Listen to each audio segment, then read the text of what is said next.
Max låg hoprullad i hörnet av den lilla bakgården. Marken under honom var kall och hård. Ovanför hängde en trasig presenning som skydd mot regnet. Hans päls var smutsig och tutt. Och tunn, nosen frös. Ibland gick Maxes matte ut genom bakdörren. Hon kastade några torra brödbitar framför honom.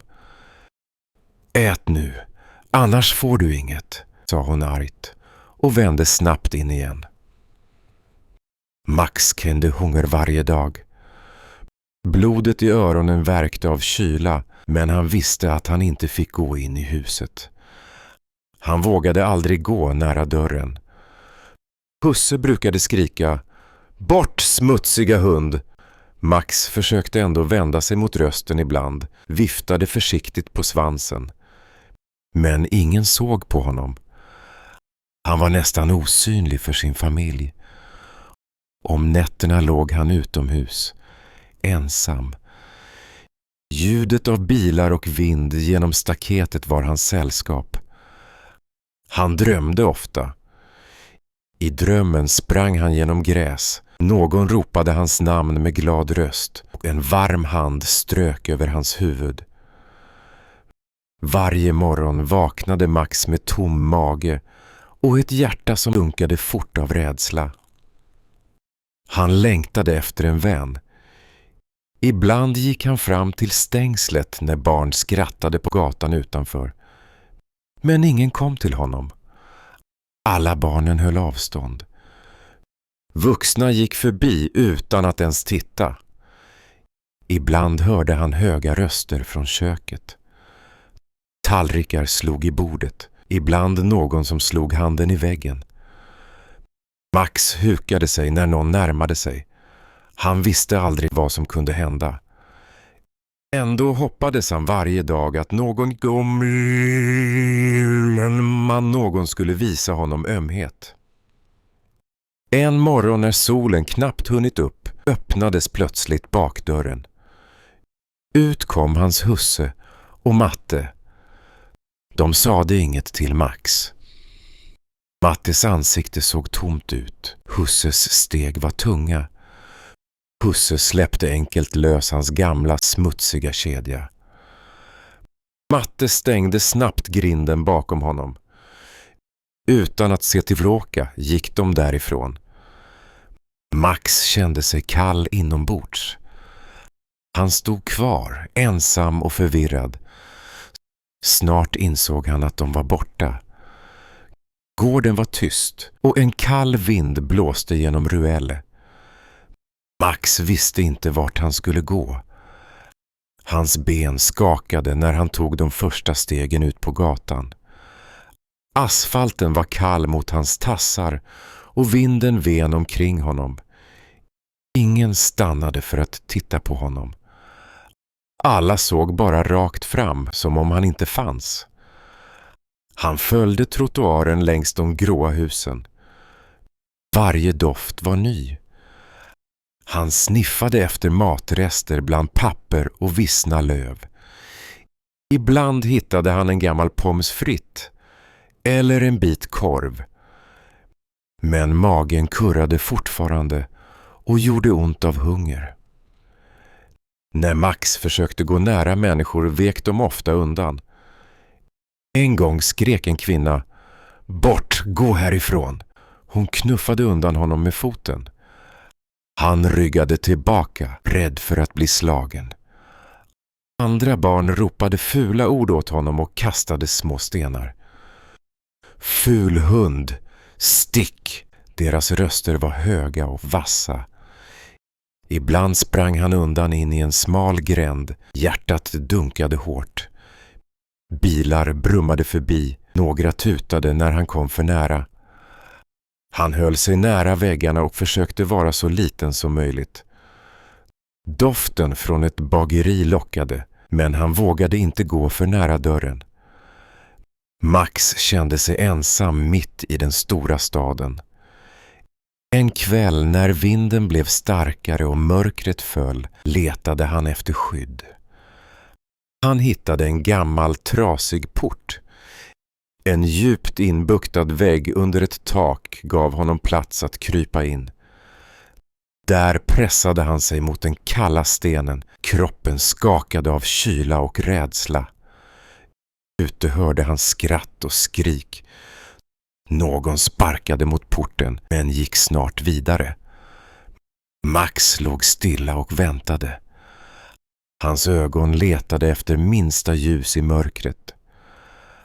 Han tänkte på drömmen om en varm plats, någon som höll honom, kanske ett hem där ingen skrek. Varje natt tittade Max mot himlen. Han såg stjärnorna mellan molnen och försökte känna hopp.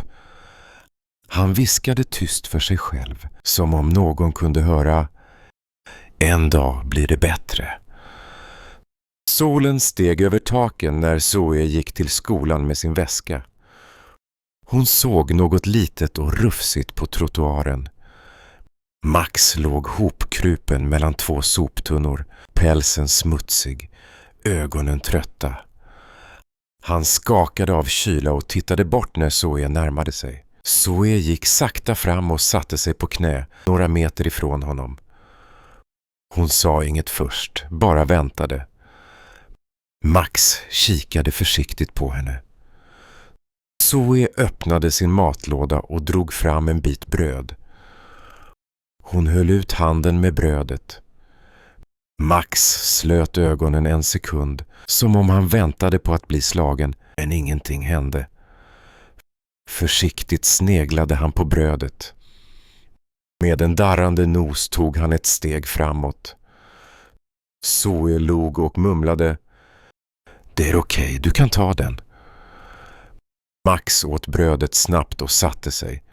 Hans svans låg stilla på marken. Zoe tog fram en liten vattenflaska och lät honom dricka ur korken. För första gången sedan länge kände Max ingen rädsla i ett ögonblick. Zoe tittade sig omkring och såg inte sin pappa. Hon klappade försiktigt Max på huvudet. Han ryckte till men låg kvar. Zoe reste sig och ropade: pappa, kom och titta! En man kom gående. Han såg tveksam ut när han fick syn på Max. Zoe, vi kan inte ta hem varje hund vi ser, sa han försiktigt. Men när han såg Max skakande kropp stannade han. Zoe stod bredvid honom, höll honom i handen. Snälla pappa, vi kan ta honom hem bara en natt. Han fryser. Pappan suckade djupt. Okej, men bara tills vi hittar hans ägare, svarade han slutligen. Zoe log mot Max. Hon band ett snöre runt Max hals och tillsammans började de gå hemåt. Vägen var lång för Max. Vid varje ljud på gatan ryckte han till. Han vågade inte gå för nära männen. Han tittade på Zoe som låg lugnt mot honom. I trappan upp till lägenheten darrade Max i benen. Allt kändes nytt och skrämmande. Zoe öppnade dörren och lockade på Max. Kom in, det är varmt här. Max stack försiktigt in huvudet, sniffade på golvet och tog ett steg. Doften av mat fyllde luften. För Max fanns inget skratt, bara tyst förväntan och rädda andetag. Bakom honom stängdes dörren igen. Det tog några dagar innan Max kände sig trygg i familjen. Han höll sig nära dörren och tittade på när Zoe lekte. I början sov han på mattan vid ytterdörren, alltid vaksam. Familjen försökte visa honom att han var välkommen. Zoe satt ofta på knä och pratade lugnt med honom. En kväll samlades familjen i vardagsrummet. Pappan sa: det känns som Max hör hemma här nu. Vad säger ni? Ska vi adoptera honom? Zoe sprack upp i ett stort leende och nickade snabbt. Mamman log också. Han har redan blivit en del av oss. Nästa dag åkte de till veterinären och skrev på papper. Max fick ett halsband med sitt namn.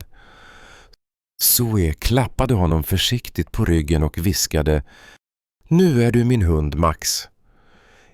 I hennes röst hördes både glädje och löfte. Veckorna gick. Varje dag lärde Max sig något nytt. Han upptäckte leksaker, bollar och gamla strumpor. Zoe kastade bollarna och Max sprang efter dem, först försiktigt, sedan med mer och mer glädje. För första gången i sitt liv hade han roligt med någon. Familjen tog långa promenader i parken. Max sniffade på träd och buskar, kände dofter han aldrig känt förut. Under promenaderna gick han ofta nära Zoe, men ibland vågade han springa lite längre bort. Zoe ropade: "Kom Max!" och han skyndade sig tillbaka, stolt över att någon kallade på just honom. Efter maten fick han vila på en mjuk filt i vardagsrummet. Ibland lade Zoe sin hand på hans rygg. Hennes värme och lugn gjorde Max trygg. Han slutade rycka till vid varje plötsligt ljud. Mörka minnen från förr dök ibland upp. En dörr kunde slå igen och Max ryckte till. Men Zoe fanns alltid nära. Hon böjde sig ner och sa: "Det är bara dörren, Max. Allt är bra." Med tiden började han tro på henne. På kvällarna satt familjen tillsammans. Max låg på mattan, ibland med huvudet i Zoes knä. Han somnade ofta där, hörde deras röster långt bortom sömnen. Han drömde om lek i parken och Zoes skratt. När natten kom gick Zoe till sitt rum. Max följde efter och lade sig vid hennes säng. Han hörde Zoe viska: "Sov gott, Max. Jag är här." För första gången kände han ingen rädsla. Max somnade djupt med känslan av att verkligen höra hemma. Familjens kärlek fyllde hela rummet med värme